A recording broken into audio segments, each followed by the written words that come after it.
याद है हम बच्चे थे जब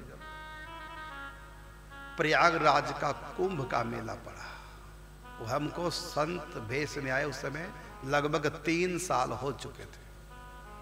हम प्रयागराज में गए। हमारे पास पैसा नहीं था जाने का आने का, और तो बस यमुनानगर से थी स्वामी जी की शिव शक्ति आश्रम वालों की, तो उन्होंने कहा हमारे साथ चलो। चल दिए। पास तो कुछ था नहीं पैसा। गए और फिर वापसी में यमुनानगर जब गई बस, तो प्रयागराज से वृंदावन सब यात्री आए। रुके कहां थे? स्वामी श्री गंगेश्वरानंद जी के आश्रम में। स्वामी जी जानते थे। रुके 1-2 दिन, हम भी साथ में रुके। फिर बस चली गई वापिस यमुनानगर। हमको तो यमुनानगर जाना नहीं था, वृंदावन ही रहना था। अब छोड़ के चले गए, और तो जाना था उनको। हमारे पास कोई ठोर ठिकाना नहीं था। यमुनानगर हमको जाना नहीं था, यद्यपि स्वामी जी ने कहा था चलो हमारे पास वहीं आश्रम में। अब वृंदावन छोड़ के कहां जाना? सब छोड़ के वृंदावन आए। वृंदावन छोड़ के कहां भटकना? रह गए। अब हमारे पास कोई व्यवस्था नहीं थी रुकने की, और किसी और का आश्रम उनके लिए हम अपरिचित थे। तो बस यात्री सब चले गए, हम वहीं रह गए। अब जब आई रात, हमारे पास बिस्तर नहीं था, और तो उस समय स्वामी जी की व्यवस्था थी। तो रात्रि के समय जब ठंड अधिक लगी, क्योंकि प्रयाग का जो मेला होता है माघ में होता है, जनवरी की बात, जनवरी महीने की। तो रात को जब ठंड अधिक सताई, हम निकल के कमरे से बाहर, तो लोगों के कमरे के आगे, आश्रम में जो यात्री सोए थे उनके कमरे के आगे सबके एक एक टाट पड़ा था, जो पांव पहुंचकर अंदर जाते, मैट का काम लेते। उन टाटों को सबको मैंने इकट्ठा किया, और डर भी लग रहा था कोई देख ना ले, कोई चोरी कह दे ये चोरी कर रहे हैं, और ठंड के मारे परेशान। यद्यपि मेरे पास एक कंबल था, लेकिन उस कंबल से काम चलने वाला नहीं था। नीचे बिछाए तो ओढ़े, क्या ओढ़े तो क्या नीचे क्या बिछाए अगर ओढ़े तो। और एक कंबल में पतले सा कंबल था, कोई आजकल जैसे कंबल होता है ऐसा नहीं था, पतला सा था। ठंड बहुत लग रही थी। तो सबके कमरों के आगे से कट्टे उठाए, टाट बोरी के, उनको जोड़ के नीचे बिछाया, अपने ऊपर कंबल लिया, कंबल लेके फिर बोरी के टाट उसके ऊपर 2-2, 3-3 करके किए। लेकिन करवट बदले तो बोरी के टाट गिर जाते थे। करवट तक नहीं बदली रात को, कि बोरी के टाट इधर उधर हो जाएंगे, फिर ठंड लगेगी। ऐसे भी हमने दिन देखे। और आपको एक बात बड़ी प्रसिद्ध है, यहां खुजली होगी बाजू में, अब तक निशाना देखो यहां पर। तो ट्यूब लगाने के लिए पैसा कहां से? 10 रुपए कहां से आएंगे हमारे पास? पड़ोसियों के यहां से हमारे पास भोजन तो आ जाता था, 2-2 रोटी 3 घरों से जाती, 6 रोटी हमारे दिन भर का गुजारा चल जाता। लेकिन दवाई कहां से आई? और किसी को कहना भी नहीं। और पंडित जी ने, जिनकी चरित्र आप सुन रहे हैं, पूज्य पंडित जी ने, उस समय मिर्ची वाली बगीचे में नहीं, यहां दान घाटी पे आ चुके थे। तो पंडित जी ने मना कर रखा था कि भंडारों में नहीं खाना, कहीं जाना। अब भंडारे में हम जाएं, वहां दक्षिणा मिल जाती थी, उससे ट्यूब खरीद लेते। लेकिन पंडित जी ने मना कर रखा था, भंडारों में नहीं जाना। लेकिन हम पंडित जी की बात न मान कर केवल इससे खुजली से इतने अधिक परेशान थे, नींद भी पूरी नहीं होती थी, और पानी टपकता था समय बाजू में, इतना परेशान था। और रहत न आर्त के चेत, जब आर्त की दुख की अवस्था आती है तो ज्ञान सब धाराशायी हो जाता है। तो पंडित जी की अवज्ञा कर दी हमने, जबकि पंडित जी ने कहा था भंडारे में नहीं जाना। लेकिन हम दुखी इतने थे खुजली से, अंत में भंडारे में गए इस लालच से कि 10 रुपए 5 रुपए दक्षिणा मिल जाएगी, उससे मैं ट्यूब खरीदूंगा और लगाऊंगा। इतनी तकलीफें सहन करनी पड़ती। और मुझको पता, जब मैं ब्रज में भ्रमण करता था क्या स्थिति होती थी। रात को तो मैं सो ही नहीं पाता था, मच्छर इतने तंग करते थे, और कोई पूछने भी नहीं आता था। कहीं भी किसी गांव में जाता तो कोई मंदिर मिलता, वहां संत से जरूर कह देता मैं भोजन की। किसी घर के आगे नहीं भिक्षा करी। जहां भी जाता रुकता तो गांव में मंदिर होता, वहां कोई ना कोई पुजारी होता, बस मंदिर में चले जाता, ठाकुर जी से भिक्षा मांगता। और जूते चप्पल का तो मतलब ही नहीं। सर्दी का समय सिलावा कपड़ा कौन के बनियान तक मेरे शरीर पे नहीं थे, बस वही एक पतला सा कंबल वही ओढ़ लेता था और नंगे पांव। ऐसा ऐसा समय, ये केवल मेरी बात नहीं, सब संतों के साथ, कि जो ममता प्यार भोजन मान सम्मान घर में बाहर थोड़ी है।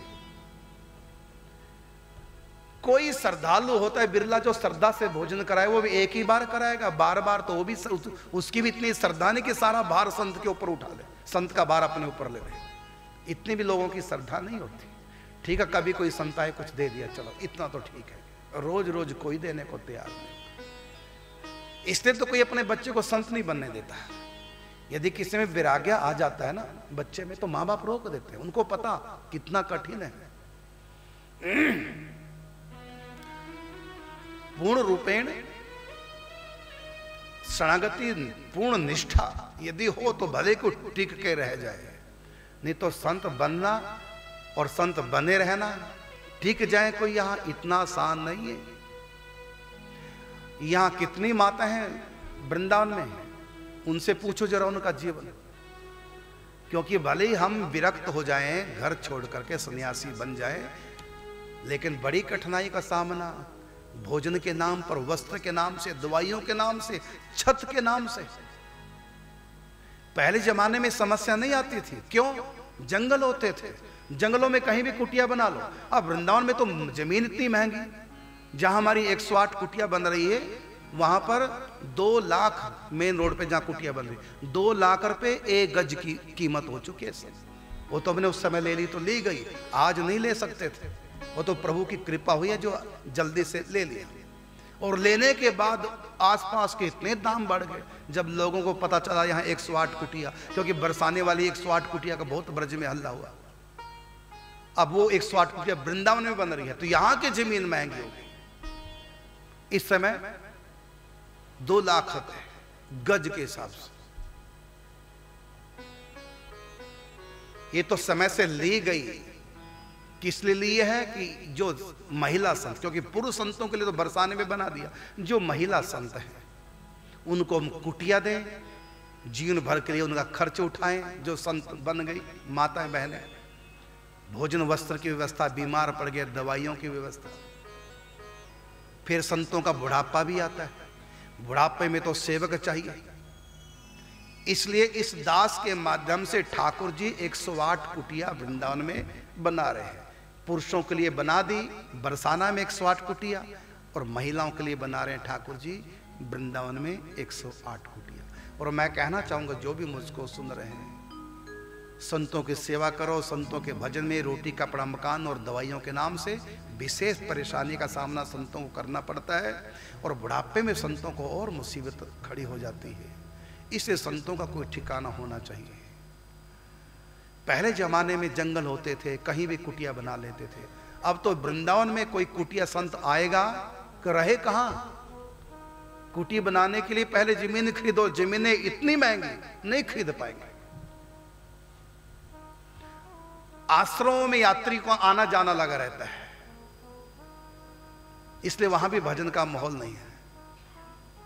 अब एकांत नहीं संतों को, अपनी कुटिया खरीदे तो बनाए कैसे, कहां से पैसा है? घर छोड़ के संत बने। अब वो जंगल नहीं रहे कि कहीं भी कुटिया बना लो घास फूस की। अब वो फल फ्रूट जंगलों में नहीं है कि कहीं भी कंदमूल फल खा के गुजारा कर लो। अब वो जलवायु इतनी पवित्र नहीं जो तंदुरुस्ती कायम रहे, बीमार पड़ जाते हैं। और भिक्षा का भी अब जमाना नहीं रहा, क्योंकि किसी संत को शुगर है, किसी को बीपी हाई है, भिक्षा में सब्जी नमक वाली नहीं खा सकते। किसी को कोलेस्ट्रॉल है तो चिकनाई सब्जी कैसे खाएगा भिक्षा की? भिक्षा में तो घर के लोग अपने ढंग से बनाते हैं ना, इसलिए भिक्षा में भी जवानी तक तो भिक्षा हो सकती है, जो ही बुढ़ा पाएगा भिक्षा का अन्न पचता नहीं है। हमारे नानक जी आते हैं हर महीना 26 तारीख को चरण छाया जहाँ कथा और यहाँ पर, और हर महीना 25 तारीख को गोवर्धन संतों की सेवा के लिए कैंप हम लगाते हैं।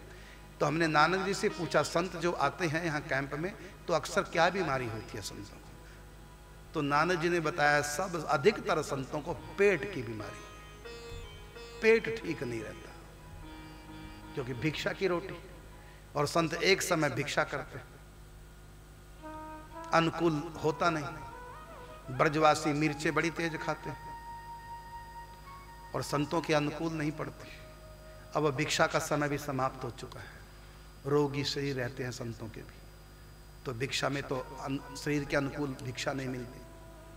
अपना संत बनाए तो कहां से खर्च उठाएं? घर भजन करने आए थे, घर से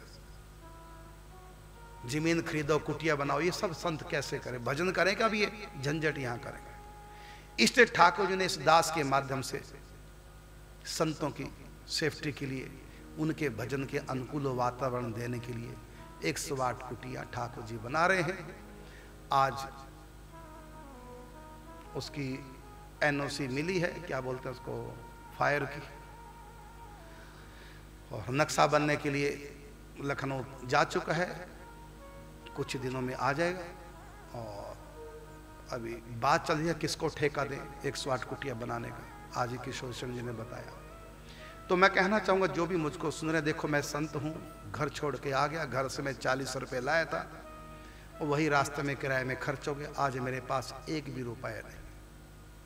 जो भी आप लोगों की तरफ से ट्रस्ट में आता है उससे 108 कुटिया संतों की सेवा होती है, मैं उसको अपने ऊपर खर्च नहीं करता। यहाँ तक कि मेरी सेवा में जो संत रहते हैं वो भी, उनको भी यही आज्ञा है कि दान का पैसा जो आएगा वहाँ का कोई अपने ऊपर खर्च ना करे, जो मेरे पास रहते हैं। तो हमारा खर्च कैसे चलता है? दीदी जी सामने बैठे हैं, इनकी पेंशन आती है, अभी मुझको कल ही लगा पता, पहले तो मैं सोचा 3000 3100 लेकर, कितने आते हैं? 3500। कल ही बताया 35,000 दीदी जी की पेंशन। पहले तो मैं 31,000 समझता, बढ़ गई, तो कल ही लगा पता 35,000 दीदी जी की पेंशन आती है, क्योंकि दीदी जी सरकारी डॉक्टर हैं पीजीआई में, तो रिटायर्ड हैं आपको, तो 35,000 आपकी पेंशन आती है। इतने सालों से हम उससे गुजारा करते हैं, लेकिन उससे बिल नहीं भरा जाता हमसे, क्योंकि यहाँ निम्बारक टीवी चलता है। निम्बारक टीवी का जो सर्वर रूम है उसमें 24 घंटे एसी चाहिए, सर्वर रूम में निम्बारक टीवी के। और कुछ जो कथा कराते हैं उनको भी कमरे दिए जाते हैं, वहाँ भी एसी चलते हैं। तो इस 35,000 में हमारा रसोई का खर्चा मुश्किल से चलता, क्योंकि यहाँ भी 8-10 रहते मेरे पास संत, तो बस इतना ही हमारा गुजारा।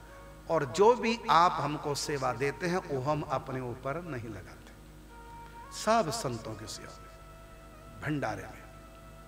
तो मैं कहना चाहूंगा 108 कुटिया अब थोड़े समय में बननी प्रारंभ हो जाएगी। नक्शा सबमिट करा चुके हैं, और फायर का भी आज वो आए थे इंक्वायरी करने, तो अब जल्दी ही खुदाई शुरू हो जाएगी और 108 कुटिया बनना प्रारंभ हो जाएगी। और मैं एक बात आपको बताना चाहूंगा, अभी 50 लाख रुपए उधार है, और रजिस्ट्री तो हमने करा ली थी, शायद 2 महीने हो गए रजिस्ट्री कराए, 2-3 महीने हो गए, लेकिन हमने पूरे पैसे नहीं थे। हमने कहा था हम कुटिया तभी शुरू करेंगे, पहले आपकी जमीन का हम पूरा पैसा देंगे। तो 50 लाख रुपए अभी उसको देने हैं, जमीन के दिए नहीं अभी, रजिस्ट्री तो उसने करा दी हमारे विश्वास पर। अभी उसके 50 लाख रुपए ना हमने वादा किया था, आपके पैसे देकर ही हम नींव खो देंगे। हाँ, उन्होंने बाउंड्री बनने दिया, आप बाउंड्री बना लो, रजिस्ट्री करा दी विश्वास पर। तो भूमि दान अभी होना है। मेरी माताओं सज्जनों जो भी मुझको सुन रहे हैं, 50 लाख रुपए है जो उनको देना है भूमि का। तो जो भी भूमि दान करना चाहे अभी आपके पास वक्त है। 1 गज भूमि का दान 21,000 रुपए। इस प्रकार हमको 25 लाख इकट्ठे करके उनको देने, फिर कुटिया बनना शुरू। ये भूमि के लिए है। तो जो भी भूमि दान करना चाहे वो कर सकता है। 1 गज भूमि, 2 गज भूमि, 3 गज भूमि। 1 गज भूमि की निछावर है 21,000 रुपया, क्योंकि 2 साल पहले यही रेट था, अब हो गया 2 लाख रुपए रेट। तो जो भी 1 गज भूमि का दान करना चाहिए, संतों की कुटिया बनेगी। भैया आप पंडित जी का चरित्र सुन रहे हैं, कितनी कठिनाई संतों को होती है।